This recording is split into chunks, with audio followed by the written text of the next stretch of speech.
Santai sejenak tetua, kita joget bareng Mimin Duo Bolne dulu sebelum ke inti ceritanya.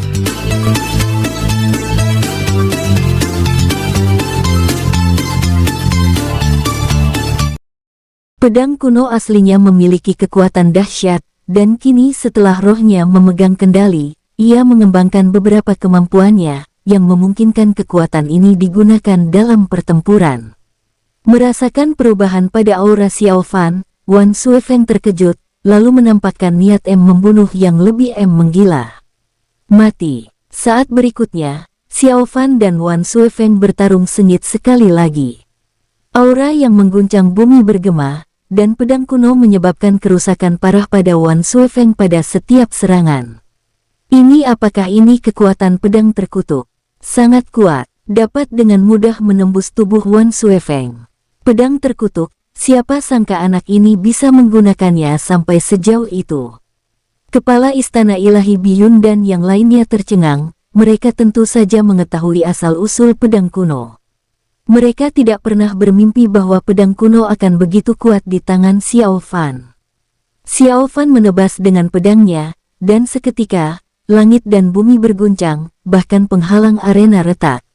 Sialan, bagaimana ini bisa terjadi? Ekspresi Wan Suifeng muram, dan dia langsung menghindari pedang Xiao Fan. Setelah terluka oleh pedang kuno, Wan Suifeng merasa jiwa spiritual miliknya juga rusak. Bertarung, Xiao Fan meraung lagi, dan pedang kuno di tangannya memutuskan lengan kiri Wan Suifeng. Pada saat yang sama, Wan Suifeng juga mengukir noda darah yang dalam di dada Xiao Fan. Xiao Fan memuntahkan seteguk darah, karena kekuatan Wan Suifeng memiliki efek korosif. Demikian pula, Wan Suifeng juga berada dalam kondisi yang buruk. Lengannya, yang terputus oleh Xiao Fan, juga merobek jiwa spiritualnya, sehingga pemulihannya menjadi sangat sulit. Sialan, wajah Wan Suifeng memucat, ia langsung mengorbankan umurnya, meletus dengan kekuatan yang bahkan lebih mengerikan. Saat berikutnya, Wan Suifeng menyerang ke arah Xiao Fan. Akan tetapi, sebelum Wan Suifeng dapat mencapai Xiao Fan segera mengayunkan kipas matahari dan bulan, membuat Wan Suifeng terpental mundur disertai pukulan yang keras. Wan Suifeng saat ini terluka parah, dan kekuatannya tidak mencapai puncak, membuatnya tidak dapat melawan kipas matahari dan bulan dengan kuat. Namun demikian, kipas matahari dan bulan tidak dapat melukai Wan Suifeng secara kritis. Ia hanya dapat menghempaskannya. Hahaha nak, sudah kubilang, kamu takkan bisa mengalahkanku dengan artefak spiritual. Wan Suifeng menyeringai ganas. Pada saat ini, Xiao Fan terus-menerus melambaikan kipas matahari dan bulan puluhan kali. Sial. Wajah Wan Suifeng berubah pucat, terus-menerus dipaksa mundur oleh kipas matahari dan bulan. Namun meski begitu, kipas matahari dan bulan masih tidak dapat melukai Wan Suifeng. Tepat saat Wan Suifeng hendak meraung, Xiao Fan tiba-tiba muncul di bawah Wan Suifeng dan langsung mengayunkan pedang kuno miliknya. Wan Suifeng sangat terkejut, tetapi dia tidak dapat bereaksi tepat waktu dan langsung terbelah menjadi dua oleh pedang kuno. Pada saat itu, semua orang yang menonton di dekatnya sangat terkejut. Bahkan kepala Istana Ilahi Biyun dan yang lainnya pun sama, tidak percaya dengan apa yang terjadi di depan mata mereka. Sebelum orang-orang di dekatnya dapat berseru, Xiao Fan segera mengayunkan pedang kuno, mengubah dua bagian tubuh Wan Suifeng menjadi daging cincang. Setelah berteriak, Wan Suifeng kehilangan auranya. Xiao Fan terengah-engah, wajahnya pucat. Saat ini, mengaktifkan kipas matahari dan bulan tidak menguras banyak energi spiritual, tetapi mengaktifkan pedang kuno sangat menguras tenaga. Dia baru saja mengaktifkan kekuatan pedang kuno secara paksa, roh artefak belum dapat mengendalikan pedang kuno sepenuhnya. Tuanku, apakah kamu baik-baik saja? Suara jiwa senjata muncul di benak Xiao Fan. Aku baik-baik saja. Xiao Fan menggelengkan kepalanya. Saat berikutnya, tetesan darah berangsur-angsur mengembun, perlahan membentuk kepala. Kepala ini adalah kepala Wan Suifeng. Melihat Wan Suifeng pulih, Xiao Fan segera bermaksud menyerang. Pada saat ini, kepala Istana Ilahi Biyun melihat ada sesuatu yang salah. Dia segera memaksa masuk ke arena, muncul di depan Xiao Fan, dan menangkis serangan pedang Xiao Fan. "Berhenti, Wan Suifeng kalah," kata kepala Istana Ilahi Biyun dengan suara berat. Xiao Fan tertegun, lalu dia merasakan bahwa umur Wan Suifeng sudah hampir habis. Sesaat kemudian, tubuh Wan Suifeng pulih, dan ia langsung memuntahkan darah, ekspresinya lesu. Wan Suifeng tidak menyangka akan gagal lagi. Para murid di sekitarnya yang menyaksikan semuanya tercengang. Para murid jubah putih bahkan lebih tercengang, dan bahkan murid jubah hitam yang menyaksikan pertempuran itu pun sama terkejutnya. Pedang kuno di tangan Xiao Fan melepaskan kekuatan yang melampaui imajinasi semua orang.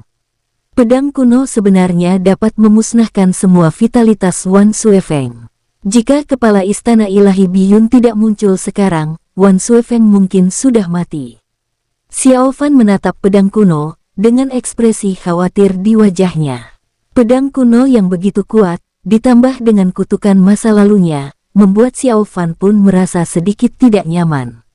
"Hati-hati mulai sekarang, pedang ini sangat sulit dikendalikan," kata kepala Istana Ilahi Biyun perlahan. Saat ia melawan pedang kuno tadi, ia juga merasakan jantungnya berdebar kencang. Dia tahu betul bahwa reaksi itu bukan disebabkan oleh Xiao Fan, tetapi oleh pedang kuno di tangannya. Xiao Fan mengangguk. Dimengerti, kepala Istana Ilahi Biyun merasa lega saat melihat Wan Suifeng baik-baik saja. Wan Suifeng juga merupakan jenius.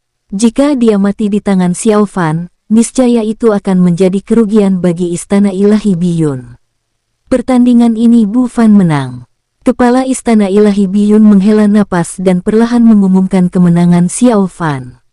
Dia menang, dia benar-benar menang. Ya ampun, dia hanya berada di tingkat ke-7 ranah Senhou, tapi dia menang. Juara pertama, baru berapa lama anak ini di Istana Ilahi Biyun? Dia benar-benar juara pertama. Para murid yang menonton di dekatnya tersentak kaget. Leluhur Istana Ilahi Biyun dan beberapa tetua agung diam-diam pergi. Pertempuran barusan membuat mereka mengingat Xiao Fan secara mendalam, terutama kekuatan yang dilepaskan pedang kuno di tangan Xiao Fan, bahkan bisa langsung mencuri kekuatan hidup. Menakutkan. Mereka segera mengerti mengapa keluarga yang sebelumnya memiliki pedang kuno tiba-tiba menjadi kuat. Akan tetapi, mereka tidak yakin kemalangan macam apa yang akhirnya akan ditimbulkan oleh reaksi keras pedang kuno.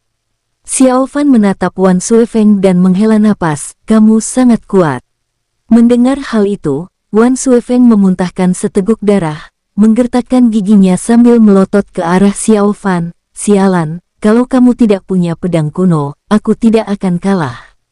Wan Suifeng tidak pernah menyangka bahwa pedang kuno yang sebelumnya ada di tangan Kong Xingjin akan begitu mengerikan.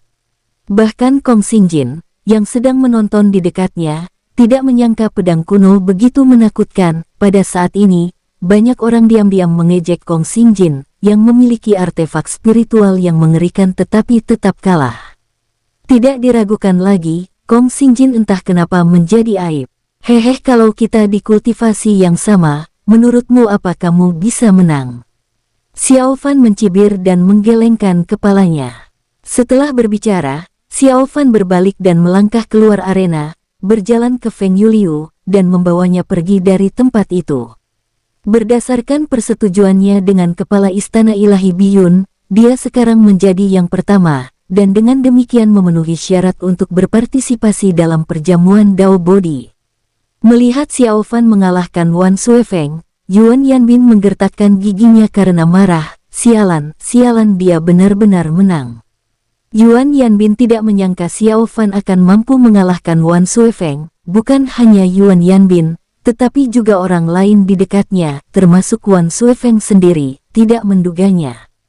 Xiao Fan tidak pergi ke gua Feng Yuliu, sebaliknya, setelah pergi, dia berpisah dengan Feng Yuliu dan kembali ke guanya sendiri. Feng Yuliu juga tidak mengganggu Xiao Fan. Diam-diam kembali ke guanya sendiri. Setibanya di gua, Xiao Fan segera bertanya kepada jiwa senjata apa yang terjadi dengan pedang kuno.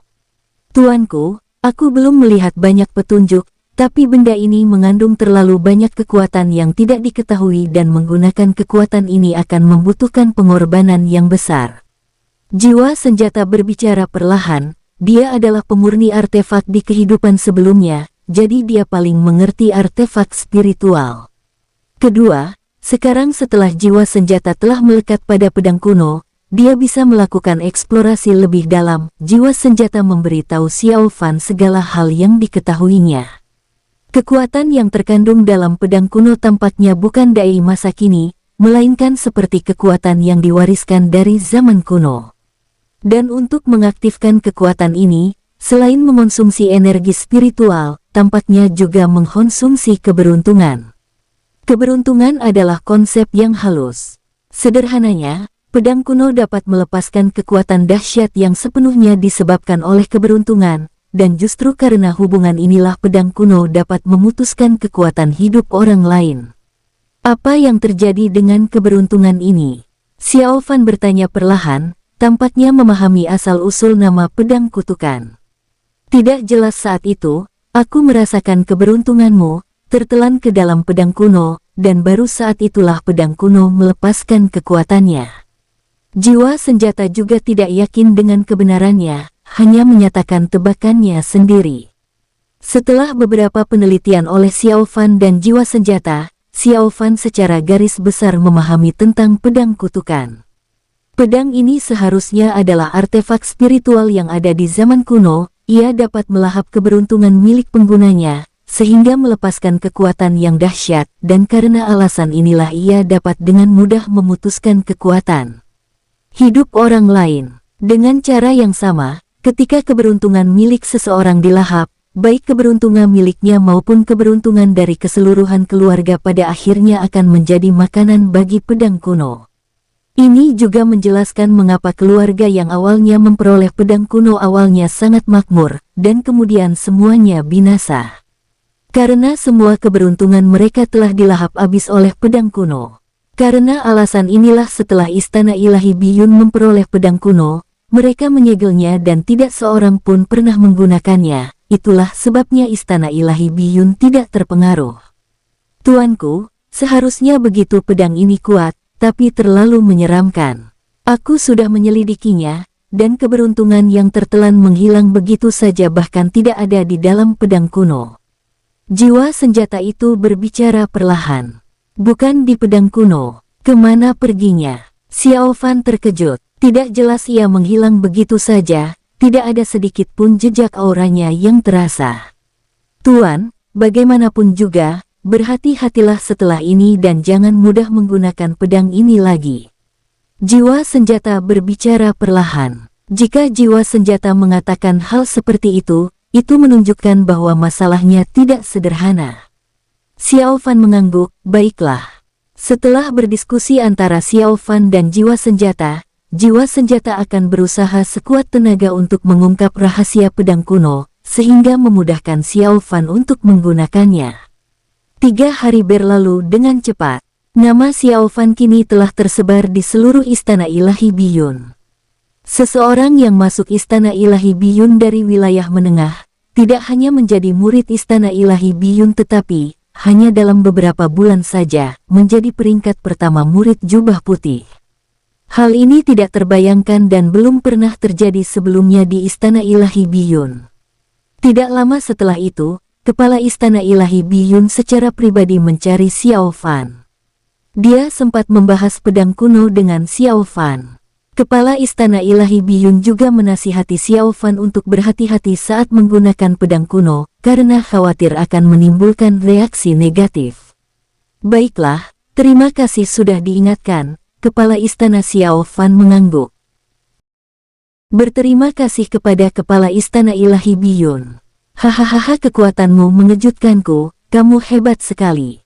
Bersiaplah, perjamuan Dao Bodi akan dimulai sekitar sebulan lagi, kata Kepala Istana Ilahi Biyun sambil tersenyum. Setelah beberapa instruksi sederhana ke Xiao Fan, Kepala Istana Ilahi Biyun meninggalkan Gua Xiao Fan setengah bulan berlalu dengan cepat. Berita tentang permulaan perjamuan Dao Bodi juga menyebar seperti api dalam Istana Ilahi Biyun. dan Istana Ilahi Biyun secara alami memiliki kualifikasi untuk berpartisipasi dalam perjamuan Dao Bodi. Ke-10 murid jubah hitam secara alami memiliki kualifikasi ini. Namun, tahun ini Istana Ilahi Biyun mendapat slot tambahan. Kepala Istana Ilahi Biyun mengumumkan bahwa slot ini akan diberikan kepada peringkat pertama di daftar 100 teratas. Setelah mengetahui berita ini, semua murid Istana Ilahi Biyun terkejut.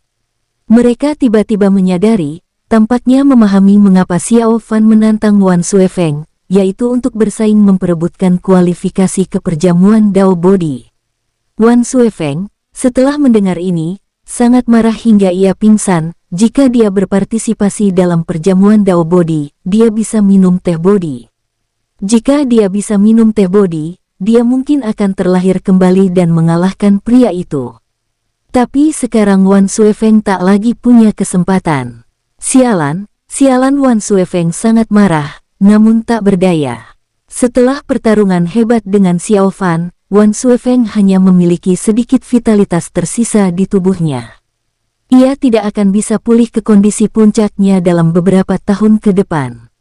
Adapun murid jubah putih lainnya, mereka semua bersemangat, semuanya mengembangkan minat terhadap perjamuan Dao Bodi. Siapapun yang dapat mengalahkan Xiao Fan akan memperoleh kesempatan untuk berpartisipasi dalam perjamuan Dao Bodi. Tentu saja, mereka semua jelas tahu kekuatan Xiao Fan, dia bahkan pernah mengalahkan Wan Suefeng sebelumnya. Mereka jelas bukan tandingan Xiao Fan. Terlebih lagi, Xiao Fan juga memiliki kipas matahari dan bulan. Mereka bahkan tidak tahu cara menangani pedang kuno di tangan Xiao Fan, apalagi hanya kipas matahari dan bulan. Pada saat ini, semua murid jubah putih membenci Gu Yuze dan Kong Xingjin.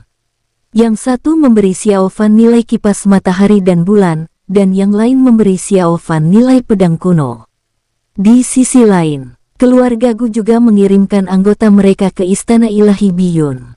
Niat keluarga Gu sangat jelas, merebut kembali kipas matahari dan bulan.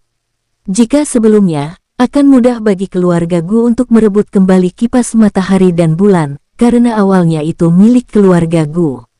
Tapi sekarang, Xiao Fan sudah menjadi peringkat pertama murid jubah putih. Dia bahkan telah memenuhi syarat untuk berpartisipasi dalam perjamuan Dao Bodi.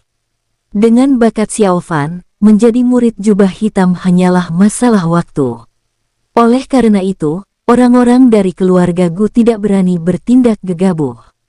Ketika para anggota dari keluarga Gu tiba di Istana Ilahi Biyun, mereka hanya bisa bernegosiasi secara damai, berharap Xiao Fan akan menyerahkan kipas matahari dan bulan. Keluarga Gu bersedia membayar harga yang akan memuaskan Xiao Fan. Bahkan, untuk masalah ini, keluarga Gu bahkan mengundang kepala Istana Ilahi Biyun dan seorang tetua agung Istana Ilahi Biyun yang sebelumnya memiliki hubungan dengan keluarga Gu untuk bertindak sebagai mediator. Teman muda, kipas matahari dan bulan sangat penting bagi keluarga Gu kami. Selama kamu bersedia mengembalikannya, keluarga Gu kami bersedia membayar harga yang memuaskanmu. Ucap kepala keluarga Gu perlahan. Gu Yuze berdiri di sana, wajahnya pucat pasi, kepala tertunduk, tetap diam. Bu Fan, kipas matahari dan bulan sangat penting bagi keluarga Gu, dan menyimpannya tidak akan banyak berguna bagimu. Lagi pula, bukankah kamu masih punya pedang kuno? Pertimbangkan itu, kembalikan ke keluarga Gu. Kepala Istana Ilahi Biyun itu berbicara perlahan. Tetua Agung Istana Ilahi Biyun di sampingnya tetap diam. Statusnya sangat tinggi. Dan tidak nyaman baginya untuk berbicara dalam suasana seperti itu. Namun, kehadirannya di sini sendiri sudah berbicara banyak. Ini cukup berguna, kipas matahari dan bulan terasa sangat berguna bagiku, bahkan lebih berguna daripada pedang kuno. Lagi pula, dengan menggunakan kipas matahari dan bulan, aku tidak perlu khawatir akan serangan balik, kata Xiao Fan acuh tak acuh, wajahnya tanpa ekspresi. Teman muda, kipas matahari dan bulan adalah pusaka keluarga Gu kami. Kamu bisa mempertimbangkannya, keluarga Gu kami bersedia membayar harganya, asal kamu bersedia menukarnya. Kepala keluarga Gu berbicara perlahan. Harga. Maksudmu asal aku yang bilang, kamu bisa memuaskanku. Benarkah? Tanya Xiao Fan acuh tak acuh. Benar sekali, teman muda. Asal kamu mau, keluargaku kami pasti akan memuaskanmu. Kepala keluargaku menepuk dadanya, berbicara dengan sungguh-sungguh. Semua orang di keluargaku sekarang sangat menyesal mengapa mereka memberikan kipas matahari dan bulan kepada Gu Yuze untuk digunakan. Kalau begitu 100 harta karun kekacauan, dan aku akan segera mengembalikan kipas matahari dan bulan kepadamu. Mendengar kata-kata Xiao Fan, kepala keluarga Gu dan yang lainnya tercengang. Setelah beberapa saat, kepala keluarga Gu akhirnya bereaksi, bertanya dengan ekspresi tidak percaya, teman muda, kamu berapa banyak yang baru saja kamu katakan? 100 harta karun kekacauan. Senior, kamu tidak salah dengar, kata Xiao Fan riang. Kepala keluarga Gu, teman muda, apa kamu sedang mempermainkanku? Kepala keluarga Gu sangat marah. 100 harta karun kekacauan, apalagi keluarga Gu, bahkan istana ilahi Biyun tidak dapat menghasilkan sebanyak itu. Senior, kamu sendiri yang bilang boleh menyebutkan syarat apa saja, dan aku sudah melakukannya tapi kamu tidak bisa memuaskanku. Xiao Fan menggelengkan, kepalanya tak berdaya. Mendengar ini, semua orang mengerti bahwa pihak lain tidak berniat mengembalikan kipas matahari dan bulan ke keluarga Gu. Kamu kepala keluarga Gu menggertakkan giginya karena marah, sambil menatap ke arah kepala istana ilahi Biyun di sampingnya. Melihat ini, kepala istana ilahi Biyun langsung terbatuk, nah, Bu Fan, permintaanmu terlalu berlebihan. 100 harta karun kekacauan, itu terlalu banyak. Mari kita ubah syaratnya, atau mungkin, kurangi permintaannya. Baiklah, Xiao Fan mengelus dagunya, berpikir sejenak, lalu berkata dengan acuh tak acuh, karena kepala istana sudah bicara, aku tidak bisa terlalu berlebihan. Kalau begitu, 50 keping saja, 50 harta karun kekacauan, tidak kurang. Kepala keluarga Gu, nak, apa kamu sengaja melakukan ini? Kepala keluarga Gu murka, suaranya dipenuhi dengan niat membunuh. Tidak, kamu menyuruhku menyebutkan syaratnya, bukan? Aku sudah menurunkan persyaratanku, apa kamu mengingkari perkataanmu? Xiao Fan merentangkan tangannya, tampak acuh tak acuh. Syarat macam apa itu? Siapa yang bisa memenuhinya? Kepala keluarga Gu meraung, hampir pingsan karena marah karena Xiao Fan. Hehehe, itu masalahmu, bukan masalahku. Xiao Fan merentangkan tangannya, kapan ada aturan dalam kompetisi istana ilahi Biyun yang memperboleh kamu merebut artefak spiritual milik orang lain? Hah, kepala keluarga Gu meraung. Karena amarahnya yang amat sangat, kepala keluarga Gu sejenak lupa bahwa Xiao Fan adalah murid jubah putih teratas. Hehehe, Gu Yuze mu berani menantangku, jadi wajar saja aku merebut barang-barangnya, kan? Kata Xiao Fan acuh tak acuh. Mendengar ini, kepala keluarga Gu hampir pingsan karena marah. Tetua Agung Istana Ilahi Biyun, yang berdiri di dekatnya, terbatuk. Bu Fan, sudah cukup, dia memiliki beberapa hubungan pribadi dengan keluarga Gu sebelumnya dan berutang budi pada mereka. Itulah sebabnya dia membantu menengahi sekarang, menganggapnya sebagai balasan budi keluarga Gu. Baiklah, aku akan memberikan tetua agung wajah, dan kita anggap masalah ini selesai, kata Xiao Fan acuh tak acuh, sambil menyilangkan tangannya. Mendengar ini, wajah dari kepala keluarga Gu menjadi bersemangat, mengira masalahnya telah terselesaikan. Tapi kemudian kenapa kamu belum pergi juga? Tanya Xiao Fan acuh tak acuh sambil menatap kepala keluarga Gu. Pergi, beri aku kipas matahari dan bulan. Kepala keluarga Gu tercengang. Mengapa aku harus memberikannya padamu? Bukankah kamu baru saja mengatakan masalah ini sudah selesai? Kepala keluarga Gu terkejut, tampak bingung. Ya, masalah ini sudah selesai. Masalah kamu membentakku tadi sudah selesai. Tapi kipas matahari dan bulan itu milikku, kenapa aku harus mengembalikannya padamu? Kata Xiao Fan acuh tak acuh. Kepala keluarga Gu, semua orang, mendengar kata-kata Xiao Fan, semua orang terdiam. Semua orang juga mengerti bahwa Xiao Fan tidak akan menyerahkan kipas matahari dan bulan sama sekali. Bahkan tetua agung dari Istana Ilahi Biyun sangat marah hingga wajahnya berubah menjadi hijau. Bu Fan, berikan orang tua ini wajah, dan kembalikan kipas matahari dan bulan ke keluarga Gu, kata tetua agung Istana Ilahi Biyun perlahan. Tidak, Xiao Fan berkata dengan acuh tak acuh, menyitangkan lengannya, kamu tidak mau mendengarkanku. Karena tetua agung juga sudah bicara, maka aku akan memberikan diskon 30 harta karun kekacauan, ini adalah batas akhirku. Semua orang, tetua agung Istana Ilahi Biyun hendak marah ketika kepala Istana Ilahi Biyun segera turun tangan untuk meredakan keadaan. Hahaha, mari kita pertimbangkan kembali masalah ini.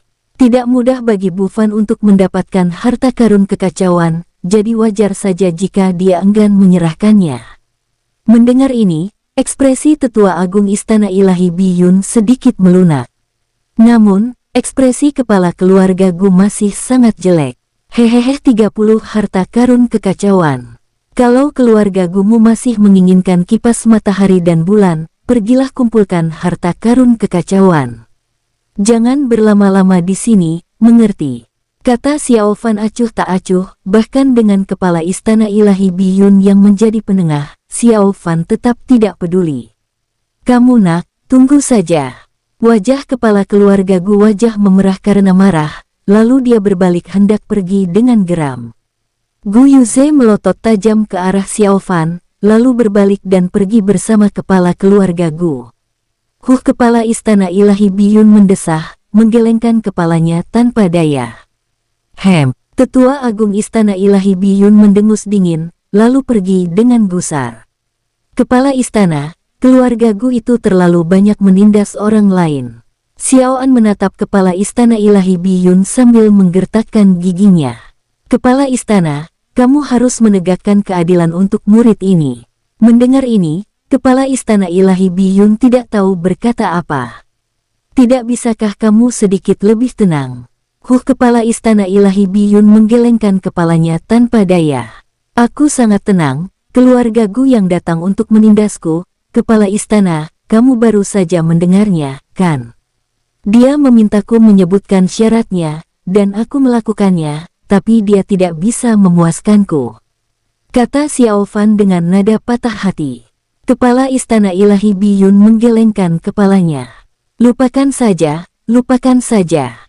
Setelah itu, Kepala Istana Ilahi Biyun berbalik dan pergi. Ia mulai memahami kepribadian Xiao Fan.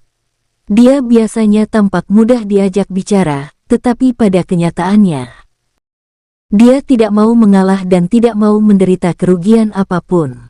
Pada hari-hari berikutnya, keluarga Gu terus-menerus menekannya, tetapi Xiao Fan tidak mau mengalah. Karena identitas Xiao Fan, kepala keluarga Gu tidak berani melangkah terlalu jauh, dan dengan berat hati, ia hanya bisa meninggalkan Istana Ilahi Biyun.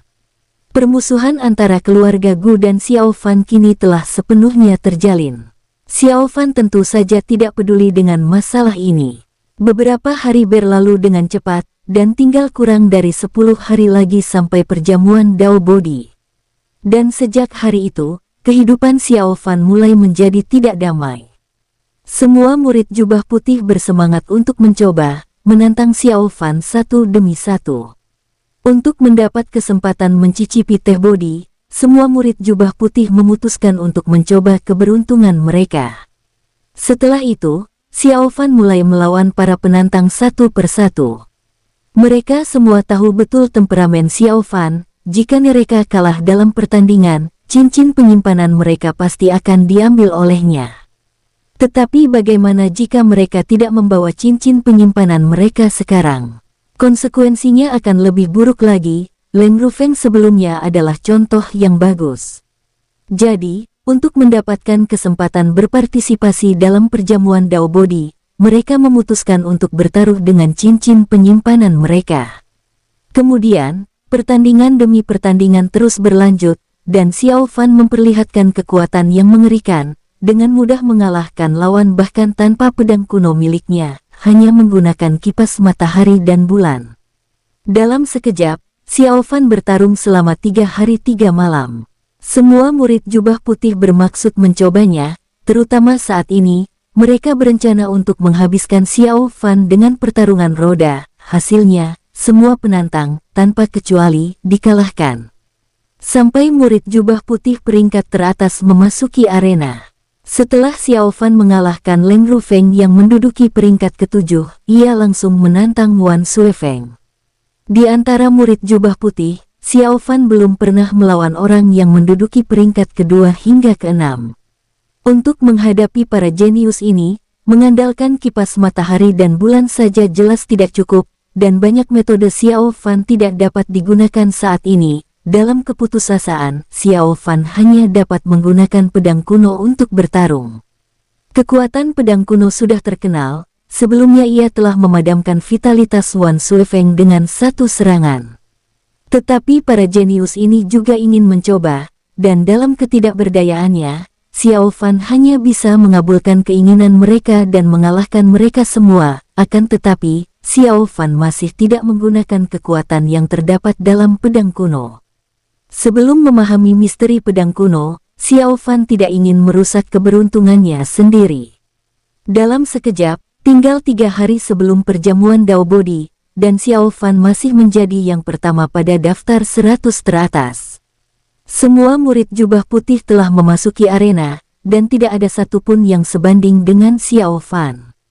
Akhirnya, tibalah hari bagi Istana Ilahi Biyun untuk berangkat ke perjamuan Dao Body.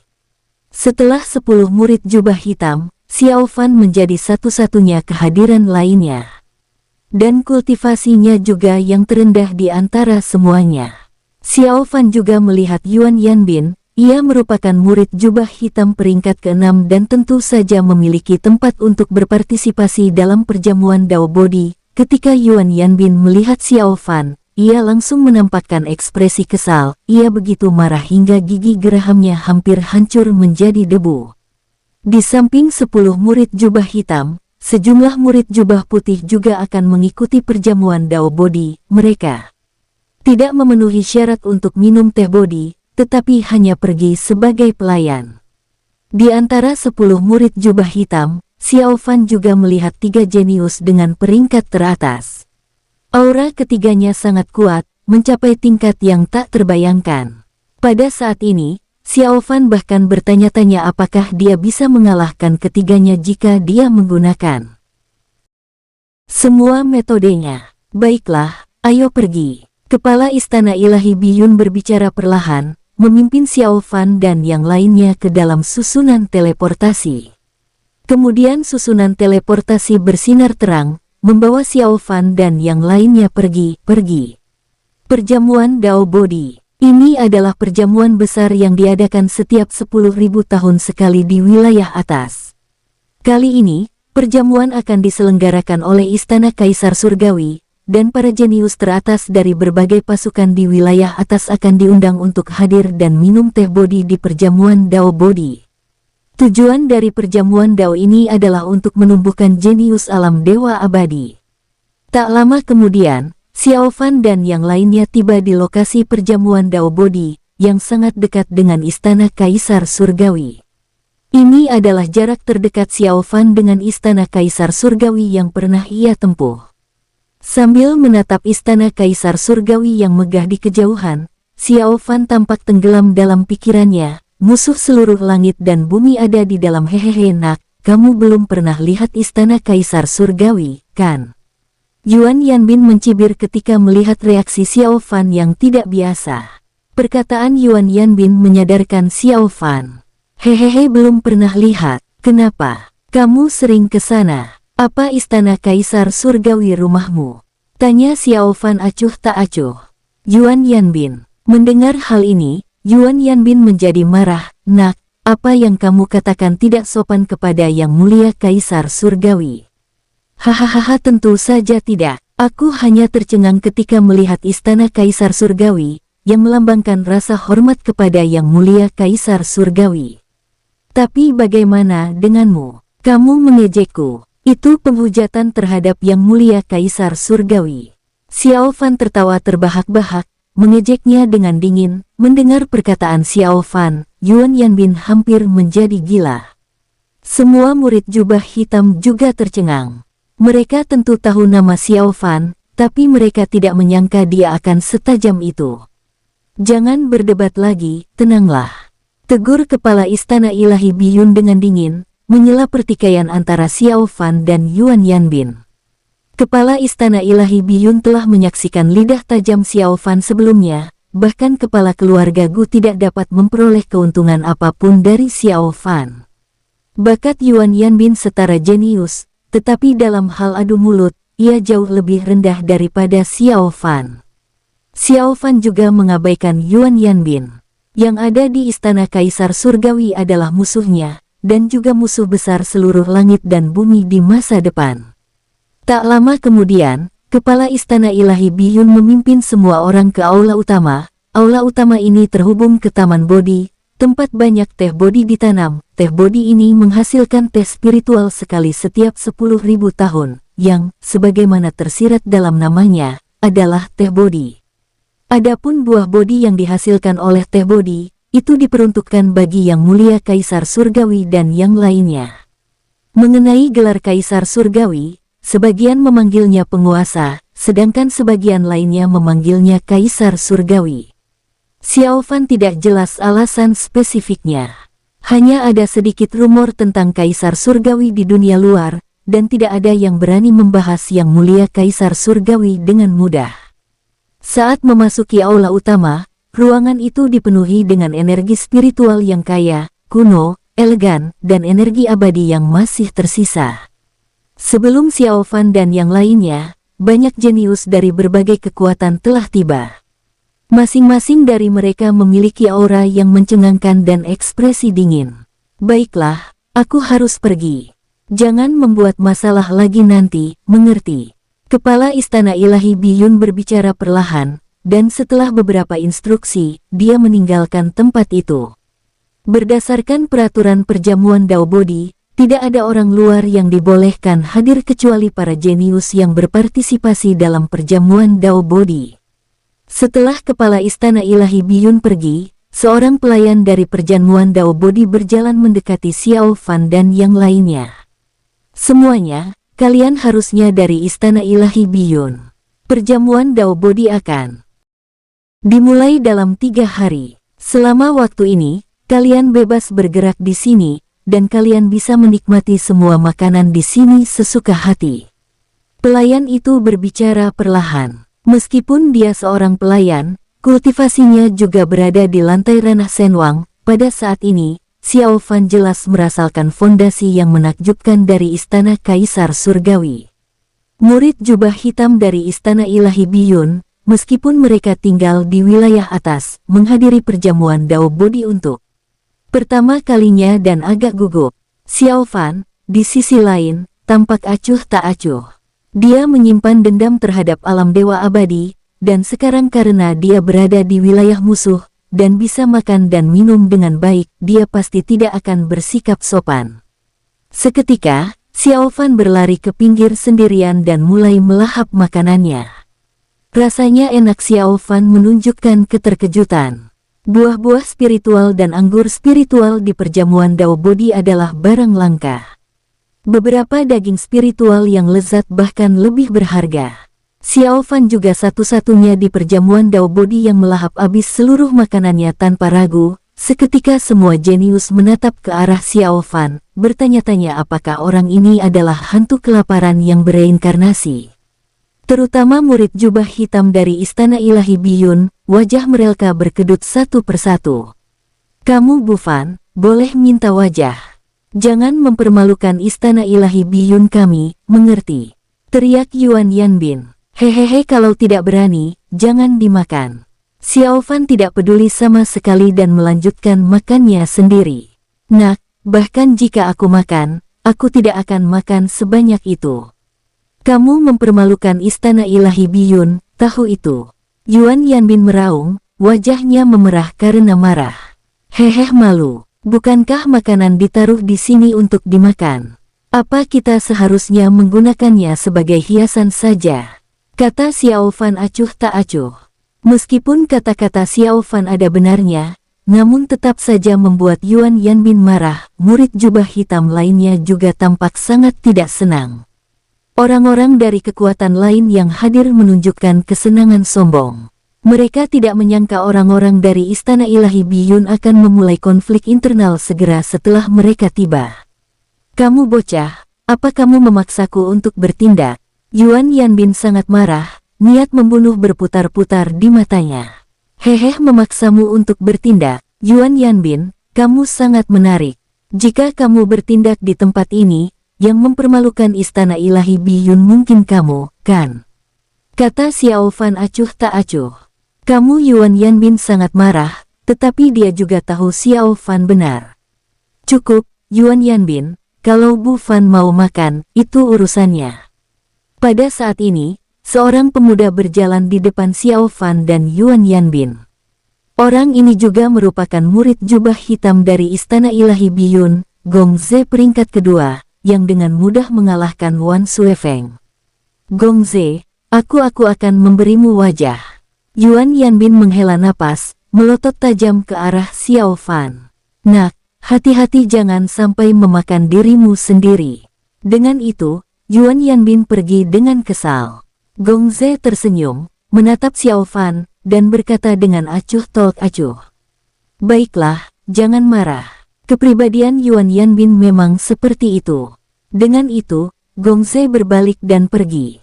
Saat ini, Xiao Fan tidak merasakan niat jahat apapun dari Gong Ze. Tentu saja, Xiao Fan tidak akan mengendurkan kewaspadaannya karena hal ini. Sekarang di wilayah atas, selain Feng Yuliu, dia tidak bisa mempercayai siapapun. Banyak orang datang untuk berpartisipasi dalam perjamuan Dao Bodi, tetapi selain para jenius yang diundang, yang lain hanya sekadar menemani mereka.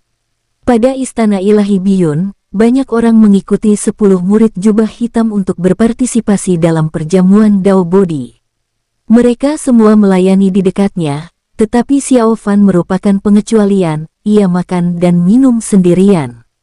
Para jenius dari pasukan lain juga memiliki orang-orang yang melayani mereka. Perilaku Xiao Fan yang tidak pada tempatnya tentu saja menarik perhatian banyak orang, terutama perselisihan baru-baru ini antara Xiao Fan dan Yuan Yanbin, yang membuat semua orang semakin tertarik padanya. Banyak orang mulai bertanya, ingin mengetahui identitasnya. Terutama karena Xiao Fan hanya ada di ranah Senhou, bagaimana dia bisa sampai ke perjamuan Dao Bodi. Dan dia bahkan berani menentang Yuan Yanbin, yang ada di ranah Senhuang. Tak lama kemudian, banyak orang mengetahui identitas Xiao Fan. Dia berasal dari wilayah menengah, memiliki bakat jenius, dan menjadi murid jubah putih peringkat pertama dari Istana Ilahi Biyun. Itu juga karena perintah khusus dari Kepala Istana Ilahi Biyun bahwa murid jubah putih peringkat pertama memiliki kualifikasi untuk berpartisipasi dalam perjamuan Dao Bodi, itulah sebabnya dia datang ke sini.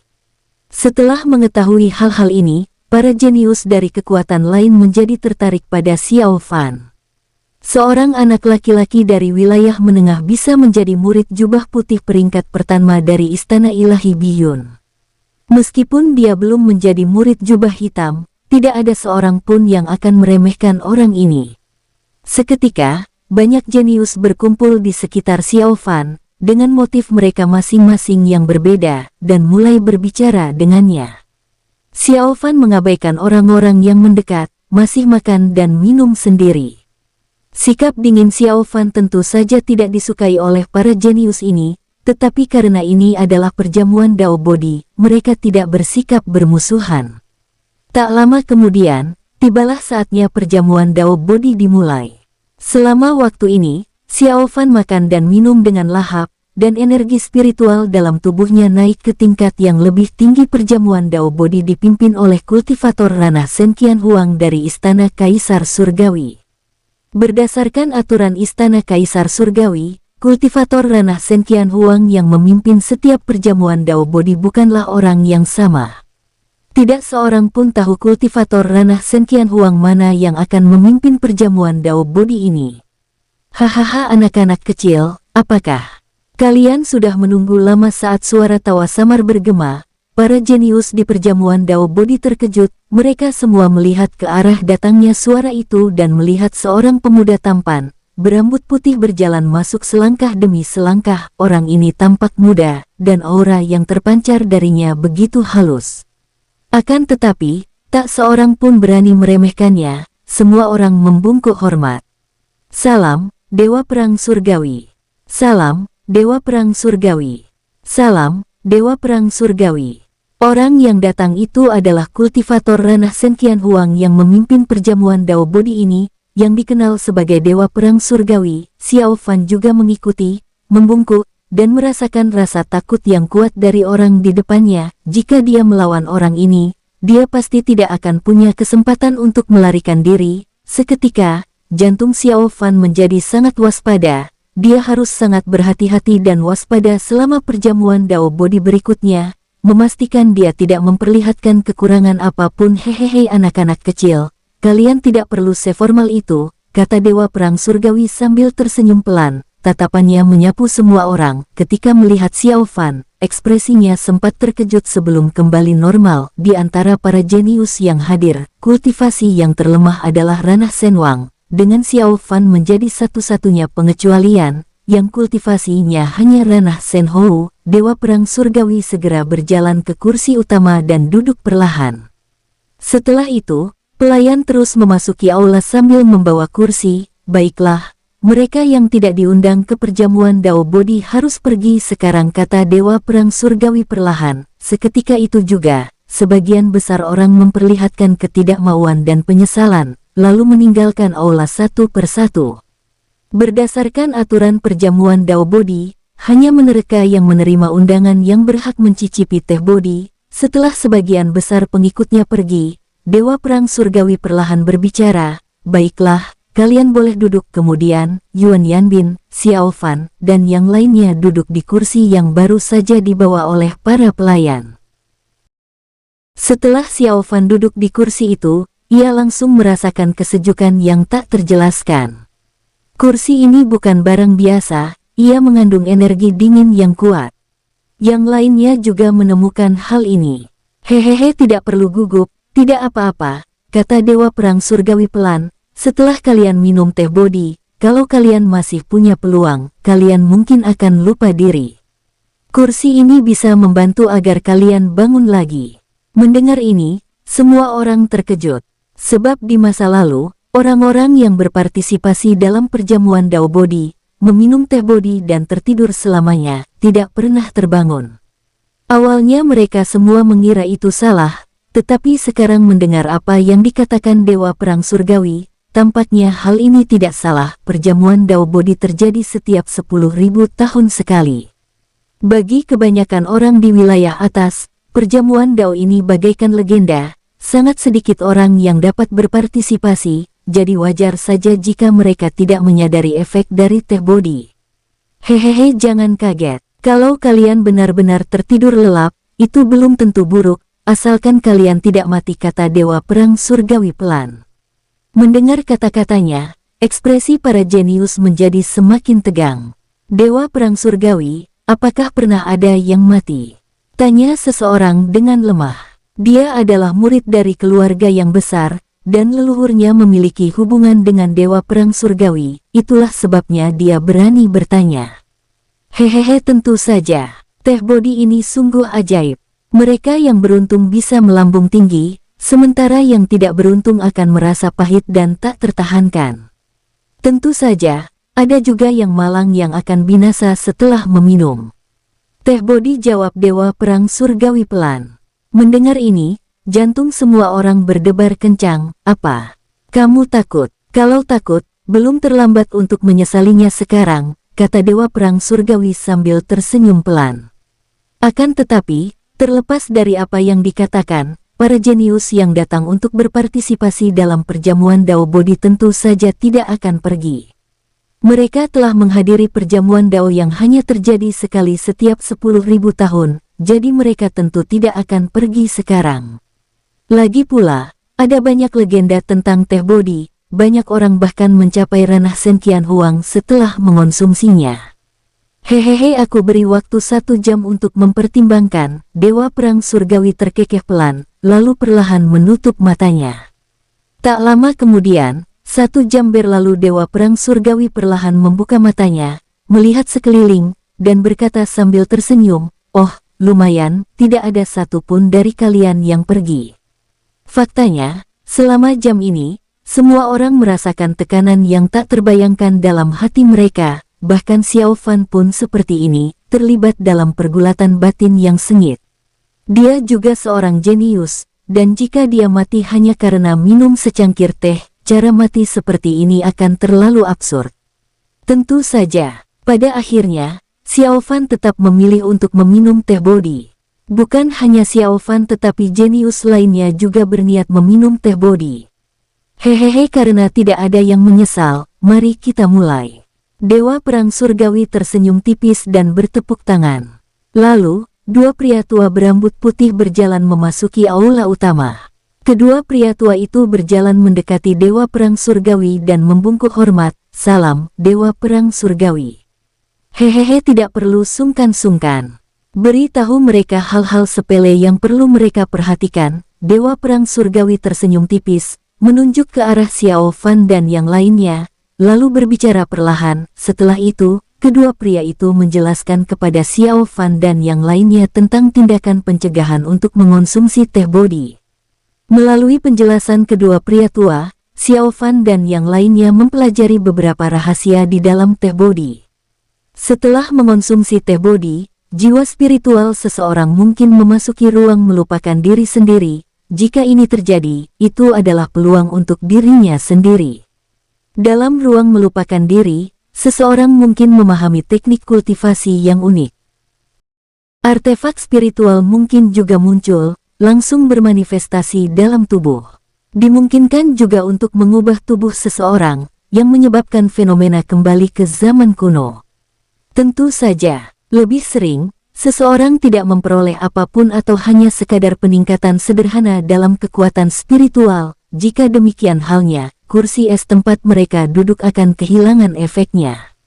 Jika mereka memasuki ruang melupakan diri sendiri, kursi es tempat mereka duduk akan membantu mereka tetap sadar, mencegah mereka terperangkap dalam ruang melupakan diri sendiri terlalu lama, yang dapat menyebabkan jiwa spiritual mereka tidak dapat keluar dan selamanya terperangkap di ruang lain. Ingat, semakin lama kalian tinggal di ruang lain, semakin sulit untuk pergi setelahnya. Mengerti? Allah, satu pria tua berbicara perlahan, menatap semua orang. Mengapa? Ya, kenapa? Ruang yang lain. Apakah ada sesuatu di sana?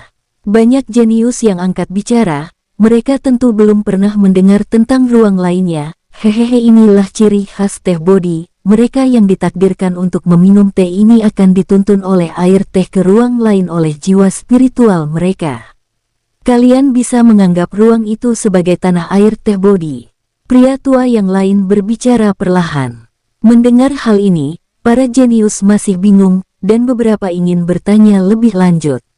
Hehehe, jangan tanya lagi. Kalau kalian tanya terlalu banyak, kami juga sebenarnya tidak tahu. Benar, teh bodi memiliki asal-usul yang misterius. Kami juga tidak bisa melihat sifat aslinya. Kedua pria tua itu berbicara serempak, menyela orang yang ingin bertanya. Mendengarkan penjelasan kedua pria tua itu, mereka merasakan keinginan sekaligus kebingungan. Jika mereka meminum teh bodi dan tidak dapat kembali setelahnya, apa yang akan mereka lakukan? Pada akhirnya, 2 jenius meninggalkan perjamuan Dao Bodi. Memilih untuk berhenti minum teh bodi. Hehehe, ada yang mau pergi. Kalau tidak, tehnya akan dihidangkan. Dewa Perang Surgawi terkekeh pelan. Aula utama sunyi, tak seorang pun keluar. Karena kami sudah memutuskan untuk datang, kami pasti tidak akan pergi begitu saja. Benar sekali, aku juga. Kesempatan untuk menjadi lebih kuat itu sedikit, dan kesempatan sebesar itu ada di depan mata kita. Bagaimana mungkin kita menyerah begitu saja? Dewa Perang Surgawi, sajikan tehnya. Para jenius dari berbagai kekuatan besar pun angkat bicara. Nyatanya, tak banyak orang yang bisa menolak kesempatan seperti itu. Xiao Fan pun tak terkecuali. ia masih punya beberapa ribu tahun, tetapi mencapai level yang sama dengan kekuatan istana kaisar surgawi dalam beberapa ribu tahun saja mustahil tanpa kesempatan yang sungguh luar biasa. Oleh karena itu, Xiao Fan tentu saja tidak akan mundur. Hehehe, sepertinya aku meremehkan kalian semua. Bagus sekali. Dewa Perang Surgawi berbicara perlahan, menatap kedua pria tua di sampingnya. Kedua pria tua itu mengangguk, lalu meninggalkan aula utama. Tak lama kemudian, kedua pria tua itu kembali ke aula utama. Salah satu dari mereka memegang cangkir teh giok putih, dan yang lainnya memegang teko berisi teh bodi yang sudah diseduh. Kemudian, pria tua yang memegang cangkir teh giok putih membagikannya kepada semua orang. Xiao Fan juga mengambil cangkir teh giok putih dan segera menemukan keanehannya. Cangkir teh ini tidak biasa, ia memiliki efek menekan kekuatan spiritual. Saat semua orang kebingungan, pria tua yang membagikan cangkir teh itu perlahan berkata, "Hehehe, jangan khawatir, kekuatan spiritual yang ditekan oleh cangkir teh ini bukanlah kekuatan spiritualmu, melainkan untuk menekan kekuatan spiritual teh bodi. Kalau tidak, kalau kamu langsung meminumnya, kamu bisa meledak dan mati." Mendengar ini, semua jenius terkejut. Tidak mungkin. Ini hanya secangkir teh, bagaimana mungkin meminumnya bisa menyebabkan seseorang meledak dan mati? Semua orang bingung, semuanya memperlihatkan atapan bingung. Hehehe, lalu bagaimana menurut kalian? Kenapa beberapa orang terus-menerus menembus ranah setelah minum teh bodi? Apa alasannya? Pria tua itu berbicara lagi, kali ini, setelah mendengarnya, semua orang terdiam. Hehehe, kalau takut, belum terlambat untuk pergi sekarang. Dewa Perang Surgawi berbicara lagi saat ini. Sama seperti sebelumnya, para jenius tidak memilih untuk pergi, mereka semua bermaksud meminum teh bodi. Setelah semua orang menerima cangkir teh giok putih mereka, pria tua lainnya mulai menuangkan teh untuk setiap orang. Tak lama kemudian, aroma teh bodi memenuhi seluruh aula utama. Bau ini pahit sekali. Pahit. Kenapa aku mencium sesuatu yang manis? Milikku asam, ada apa ini? Semua jenius berbicara, ekspresi mereka beragam. Karena bau yang mereka cium berbeda-beda. Asam, manis, pahit, pedas, semua jenis bau. Pada saat ini, Xiao Fan tertegun di tempatnya, menatap teh bodi di tangannya dengan ekspresi serius. Kenapa aku tidak mencium bau apapun? Xiao Fan bergumam pada dirinya sendiri. Semua orang mencium sesuatu, tapi hanya dia yang tidak. Ini aneh sekali. Tentu saja, Xiao Fan tidak berbicara, dia tidak ingin menarik terlalu banyak perhatian. Namun, Xiao Fan bertanya-tanya apakah dia tidak punya nasib dengan teh bodi. Itulah sebabnya dia tidak bisa mencium aroma teh bodi. Hehehe, minumlah.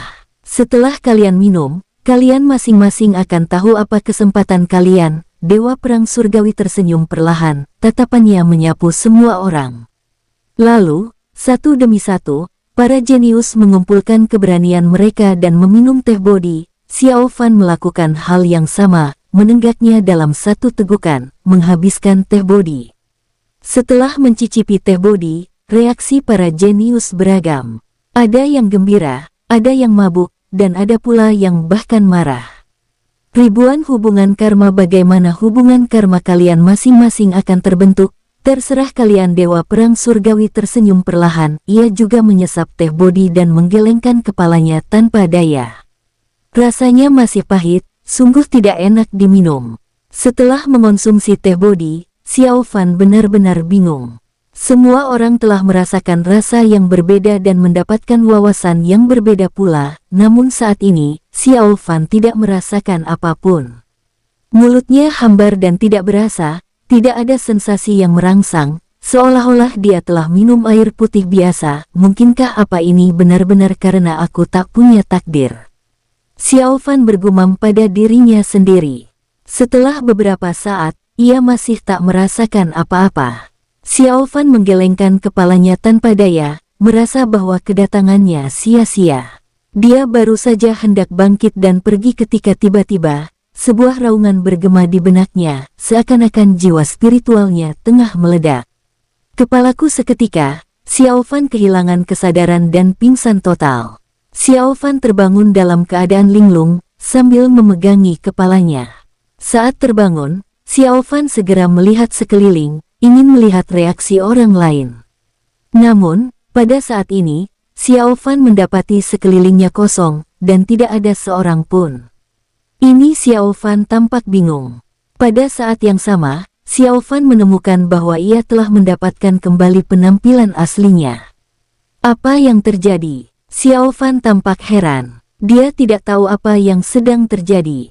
Xiao Fan membentangkan jiwa spiritual namun tidak menemukan aura siapapun di dekatnya. Saat itu, jantung Xiao Fan berdebar kencang. Jika ini tempat yang akan dituju seseorang setelah mengonsumsi teh bodi, lalu apakah tubuhnya di dunia luar masih baik-baik saja? Jika penampilan tubuhnya berubah, maka konsekuensinya. Xiao Fan berkeringat dingin, tidak pernah menyangka hal seperti itu akan terjadi. Brengsek, wajah Xiao Fan berubah pucat, tidak pernah menyangka hal seperti itu akan terjadi. Xiao Fan mencoba melihat apakah dia bisa meninggalkan ilusi tersebut, tetapi sayangnya, sekeras apapun dia mencoba, dia tidak bisa lepas dari ilusi tersebut. Jika identitasnya terungkap dengan cara ini, Xiao Fan merasa dirinya akan sangat dirugikan. Tepat pada saat itu, terdengar suara tawa samar sekitar Xiao Fan, "Hehe, tidak sabaran.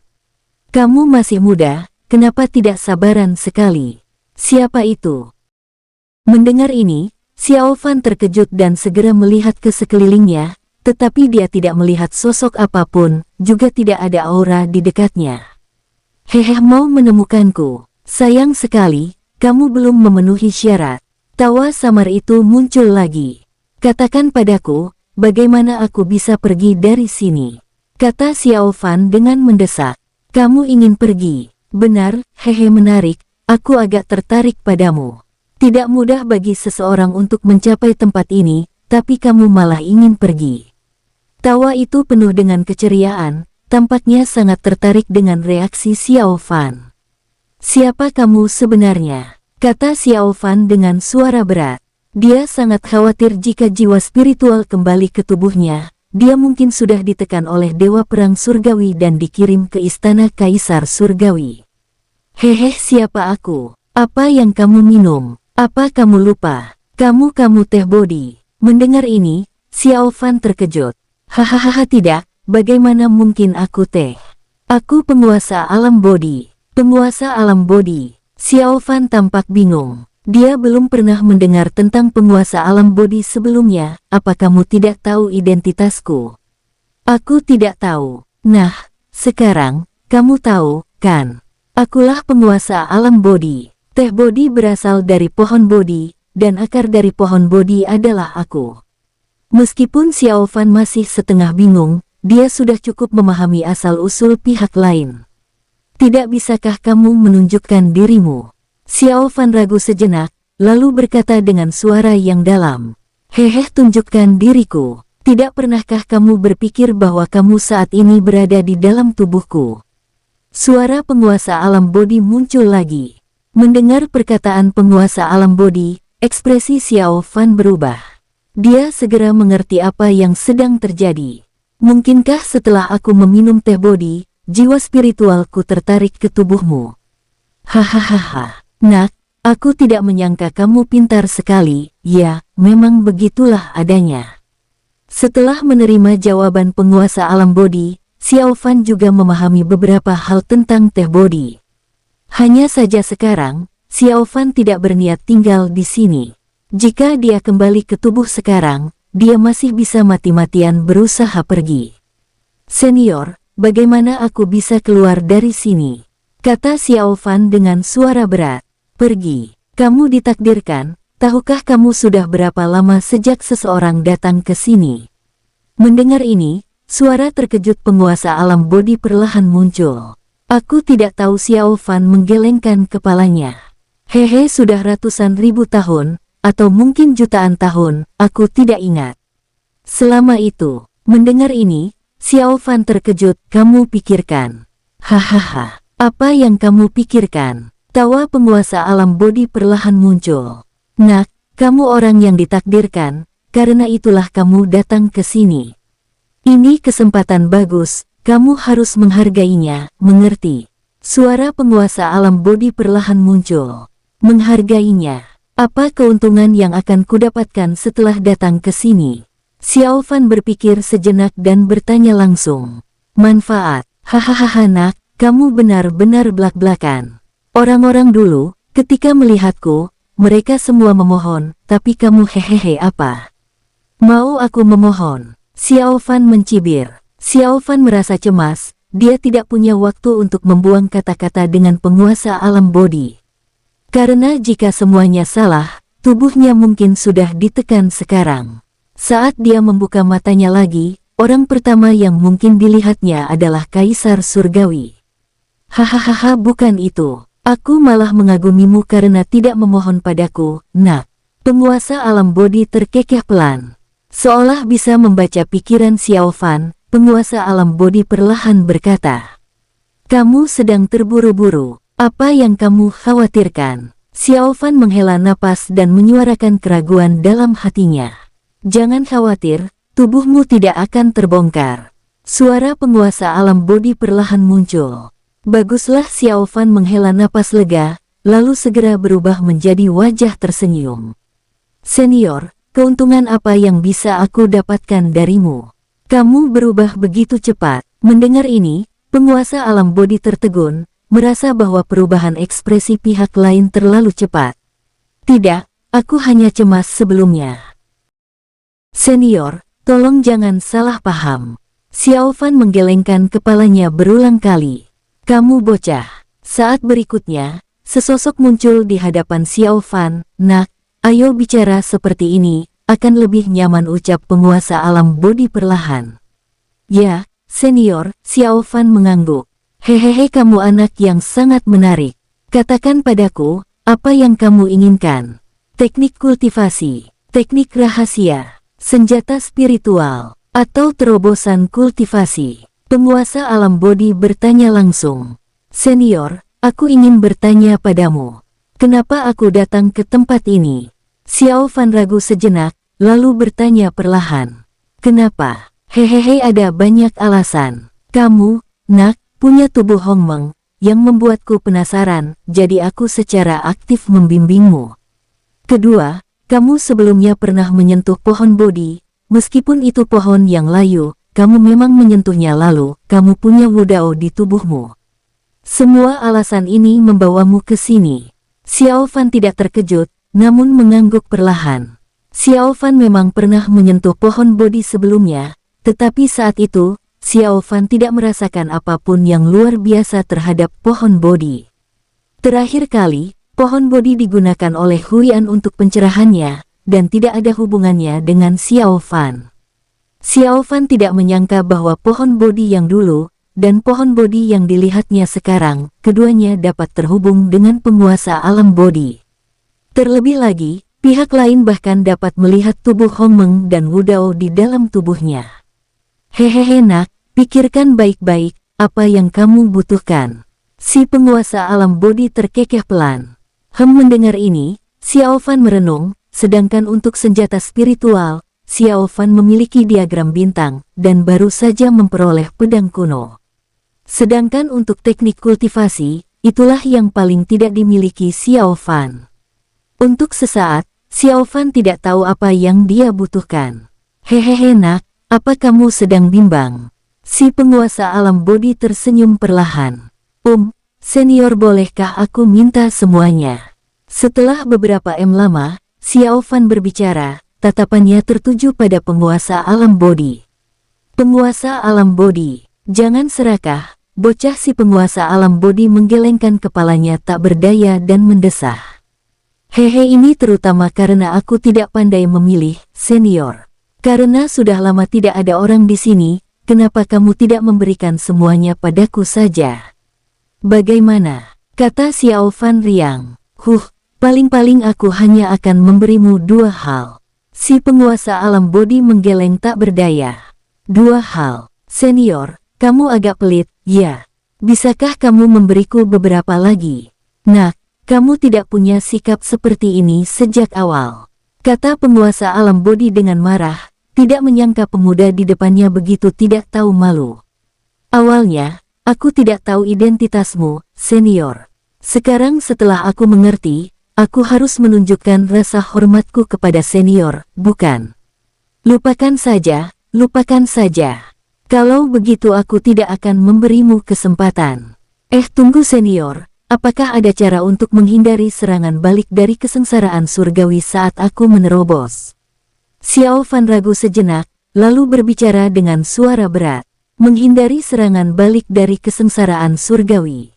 Kamu si penguasa alam bodi tercengang mendengar ini, lalu tatapannya menyapu ke arah Xiao Fan, memperlihatkan ekspresi takjub. Sungguh kutukan surgawi yang kuat. Nak, apa yang kamu lakukan? Kenapa dao surgawi ingin melenyapkanmu? Senior, kamu bisa lihat. Xiao Fan terkejut mendengarnya. Hehehe, ini kemampuan yang unik. Aku bisa merasakan perubahan halus antara langit dan bumi, kata penguasa alam bodi sambil tersenyum pelan. Xiao Fan mengangguk, ragu-ragu, lalu memberitahu penguasa alam bodi tentang penggunaan satu mimpi Tianhai. Satu mimpi Tianhai. Jadi begitu harta karun tertinggi sekte kekosongan ilahi ada di tanganmu, penguasa alam bodi mengangguk perlahan, tampaknya pernah mendengar tentang satu mimpi Tianhai sebelumnya. Senior, kamu tahu asal-usul satu mimpi Tianhai? Xiao Fan terkejut mendengarnya, menampakkan ekspresi tidak percaya. Hehehe, aku tahu asal-usulnya. Aneh sekali, ya.